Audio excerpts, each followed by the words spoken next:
गेंद है, इसका नंबर बना दिया 1, ठीक है, 1 नंबर ये गेंद है, और कह रहा था यह वी वेग से चल पड़ी है, कैपिटल वी वेग बना दिया, ठीक है ना। अब देखो दूसरी गेंद जो है वो यहाँ पे है, कोई एक कलर का भी कोई चाक नहीं है,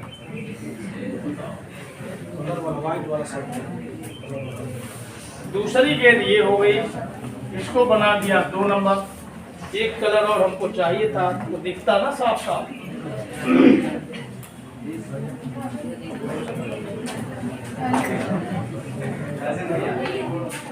आधा तो ऐसे चाक सब लोग गिरा दिए नीचे।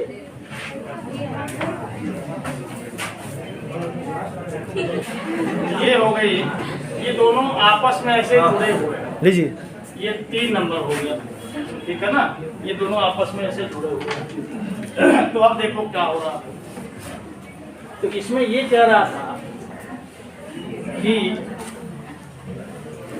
इसका टक्कर के बाद का रिजल्टेंट यहाँ दिया हुआ है, टक्कर के बाद क्या हुआ ये दे रहा है, तो ये कह रहा था कि 3 केस बनाया है, कह रहा था तीनों में से क्या पॉसिबल है। तो देखो पहले वाले में ये कह रहा है ये जो नीला वाला गेंद है 1 नंबर, इसका जो वेग है वह 0 हो गया, इसका जो वेग है वो 0 हो गया। उसके बाद ये कह रहा था कि एक सफेद वाला है और एक है आपका हमारे पास पीला वाला, एक देखो ये सफेद वाला हो गया, ये 2 नंबर है, और एक हो गया आपका पीला, ये है 3 नंबर। कह रहा है कि ये दोनों मिलकर v/2 वेग से चलते रहेंगे। देखो ये दोनों रुके हैं एक साथ, ये आके v वेग से टकरा गया, और टकराने के बाद ये कह रहा था कि ये रुक जाएगा और ये दोनों v/2 वेग से चलेगा। दूसरा केस ये बना रखा है कि ये नीला वाला और ये देखो नीला वाला और इसके साथ आ जा रहा है ये सफेद वाला, ये दोनों इकट्ठे हो गए, और मतलब क्या हुआ 1 नंबर 2 नंबर एक साथ आ गए, और ये कह रहा था कि अब ये दोनों इनका वेग हो गया 0, दोनों रुक गए, ठीक है, और जो पीला वाला है ये चल रहा है, आ रहा समझ में ना। ये 3 नंबर कह रहा था कि ये चल रहा है और वो भी v वेग से चल रहा है, कैपिटल v वेग से चल रहा है। तीसरा केस ये दूसरा केस है, और इसमें तीसरा केस ये बता दिया आपका कि तीनों एक साथ इकट्ठे हो, ये हो गया आपका नीला वाला 1 नंबर, ये हो गया सफेद वाला 2 नंबर, और ये हो गया पीला वाला 3 नंबर, ठीक है। और कह रहा था कि तीनों मिलकर v/3 वेग से गतिमान हो गए, ये तीसरा केस।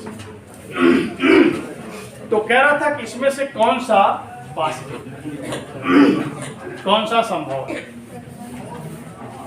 टक्कर प्रत्यास्थ पूर्णतः प्रत्यास्थ हो रहा है, अब समझ गए। तो टक्कर पूर्णतः प्रत्यास्थ होने का मतलब क्या हुआ कि टक्कर के पहले की कुल ऊर्जा बराबर टक्कर के बाद की कुल ऊर्जा, यही होना चाहिए।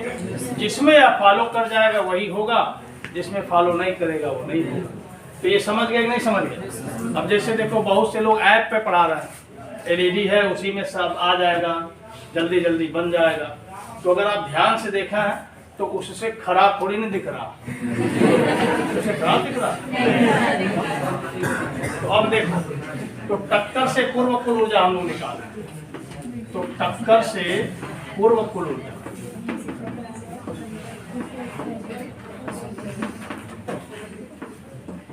ठीक है, टक्कर से पूर्व ऊर्जा E बराबर हम लोग या E1 बराबर कर देते। E1 बराबर कितना, इसमें चाहिए K1 और प्लस चाहिए U1, चाहिए ना। तो अब यहाँ पे खास तौर से केवल ही है, इसी ऊर्जा तो सबकी यहाँ जीरो दी गई है, एक ही बेस पे सब चल रहा है, तो सबकी ऊर्जा यहाँ पर जीरो है, तो इसको हम जीरो लिख लेंगे। केवल की बात हम लोग करते हैं। तो इसमें देखो पहले कण की ऊर्जा धन दूसरे की ऊर्जा धन तीसरे की ऊर्जा, ये ना होगा। तो अगर हम अच्छा उसमें देखिए द्रव्यमान के विषय में कुछ कहा होगा सवाल, क्वेश्चन नोट कर लिए है ना। क्वेश्चन नंबर ये है 6.1। क्वेश्चन एक बार मैं बोल भी दे रहा हूँ। दो समरूपी बॉल बेयरिंग एक दूसरे के संपर्क में है और किसी घर्षण रहित मेज पर विरामावस्था में है। इसके साथ समान द्रव्यमान का कोई दूसरा बॉल बेयरिंग जो आरंभ में v चाल से गतिमान है सम्मुख संघट्ट करता है। यदि संघट्ट प्रत्यास्थ है तो संघट्ट के पश्चात निम्नलिखित में से कौन सा परिणाम संभव है। तो देखो ये चल पड़ा और इन दोनों से टकरा गया, तो टक्कर से पहले की ऊर्जा कितनी है इस पर ध्यान देना है। तो टक्कर से पहले की ऊर्जा कितनी है, यह v वेग से चल रहा था, बोलो भाई, तो इसकी ऊर्जा हो गई हाफ m/v²। ठीक है, पहले वाले क्लियर। तो यहाँ पे कुल गतिज ऊर्जा ही है, ध्यान दीजिएगा, कुल गतिज ऊर्जा ही है। तो इसकी गतिज ऊर्जा धन इसकी गतिज ऊर्जा, इसकी गतिज ऊर्जा जीरो है, क्योंकि ये दोनों एक ही साथ है और रुके बात नहीं। तो कुल मिलाकर कुल ऊर्जा का मान कितना है। अब आप इधर आ जाइए टक्कर के बाद। तो टक्कर के बाद पहले वाले केस में आइए, पहले वाले केस में टक्कर के बाद कुल ऊर्जा, तो टक्कर के बाद कुल ऊर्जा, ठीक है। आपको करना क्या है, इसमें सब में ऊर्जा निकालें, जो पहले वाले की मतलब टक्कर से पहले की ऊर्जा के बराबर हो जाएगा वही सही होगा। तो चलो निकाला जाए। तो हम लोग अब डायरेक्ट निकाल सकते हैं ना, तो आप समझ गए इसका वेग जीरो है, किसकी ऊर्जा एंड प्लस। अब देखो दोनों का द्रव्यमान मिलकर कितना 2m हुआ कि नहीं हुआ, और वेग v/2 है तो 2 एक पहली बात तो ये हुआ हाफ और यहाँ हुआ 2m और इसके बाद v/2 का होल v² बटे कितना आया, बढ़ गया ना 1/4 mv² क्या बराबर हुआ। तो पहला पॉसिबल है, दूसरे में ज्यादा हुई।